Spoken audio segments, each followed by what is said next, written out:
If I asked you how long a tennis match would last on average, you would probably say around 90 minutes. And most long matches are within 3 to 5 hours.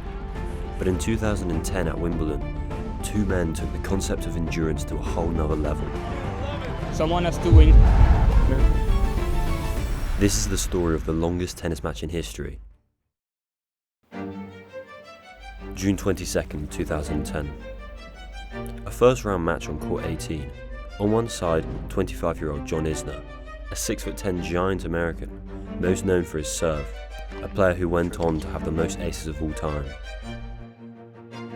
And on the other side, 28-year-old Nicholas Mahut, known mainly as a doubles player. Day 1. It was supposed to be a routine first round encounter, but nobody expected history that day. Because what followed would last 3 days, spanning 665 minutes of play. The match began like any other.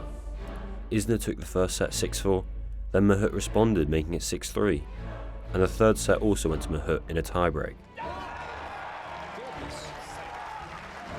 Isner again being able to strike back in the fourth, forcing a deciding fifth set, but as daylight faded over London, the score was tied and play was suspended due to darkness. But little did everyone know that the match had just begun. When play resumed on day 2, the fifth set began with some routine holds of serves. Eventually it got to 6-all. But back in 2010, there were no final set tiebreaks at Wimbledon. Players had to be 2 games ahead of their opponents, so they both just kept going.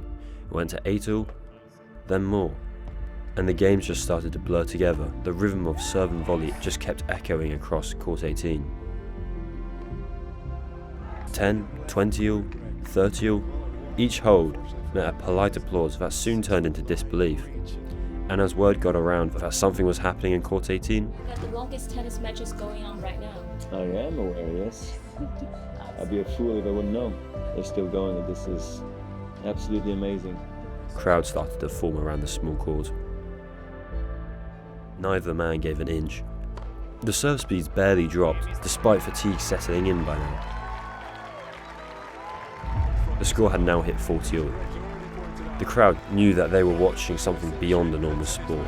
It was a battle of willpower and not strokes. 78 for Isner. There's the record. There it is. As the hours dragged through on day 2, something extraordinary happened. The scoreboard froze at 47-all. The system simply wasn't programmed to go any higher than this, and it glitched and blinked and went dark. Even the technology had reached its limits, but the players didn't stop. The match kept going. From the baseline, John Isner's expression said it all. A blank stare, the look of someone who caught between exhaustion and disbelief. Years later, John Isner went on a podcast, and Isner admitted that during those endless hours, he mentally checked out multiple times. I want to be like, it's not fond memories of that court. It's like nightmare stuff. Like walking by that court, we did not. The sun began to fade again. And at 59-all, with both men drenched in sweat and barely able to smile and stand between points, the umpire called it. Due to darkness, play suspended. Well, there's the announcement. The crowd gave them a standing ovation as they walked off the court. Neither player looked triumphant or defeated, just absolutely lost in disbelief. Someone has to win, so we gotta come back tomorrow and see. Nah, nothing like this will ever happen again, ever. I don't know what to say.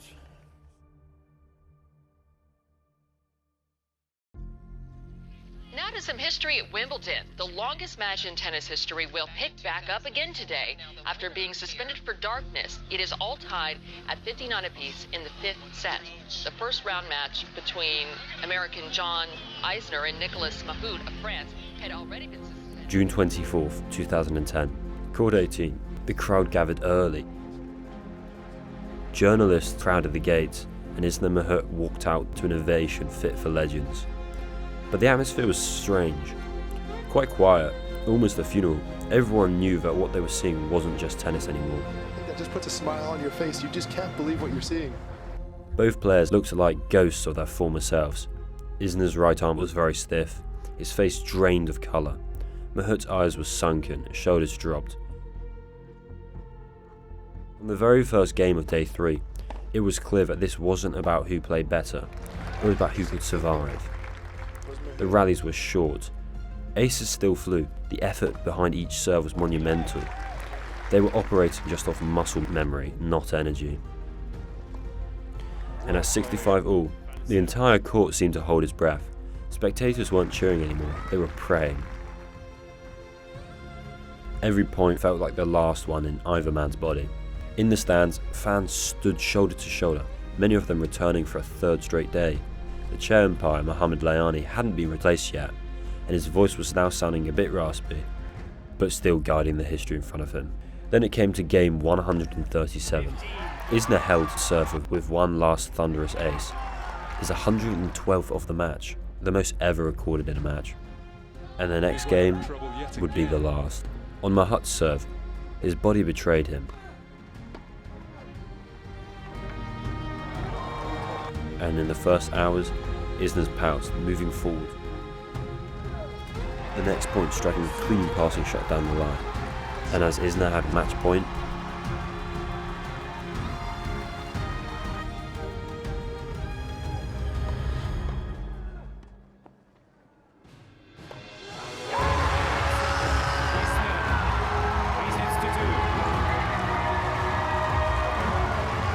(70-68). The longest match in tennis history had just ended. The two shared an embrace at the net, a momentum of pure respect between the men who had walked through hell together. And the final stats were unreal. 11 hours and 5 minutes of play, 183 games, 216 aces, and a total of 980 points. The fifth set alone lasted 8 hours and 11 minutes. Afterwards, Isner could barely move, and walked into his press conference, saying that he has never been that tired in his life, and his mind might just shut off. The next day, John Isner would lose his second round match to Theo Dibaka in just 74 minutes. But that didn't really matter, because this match had shaped the future of tennis, especially for the 2 games ahead rule set, which years later, Wimbledon would finally implement a 5th set tiebreak to 10. So for those 3 days on court 18, John Isner and Nicholas Mahut created something that tennis had never seen before, and will likely never see again. If you guys like this video, make sure you drop a sub, make sure you guys like and subscribe, and I'll see you guys in the next video.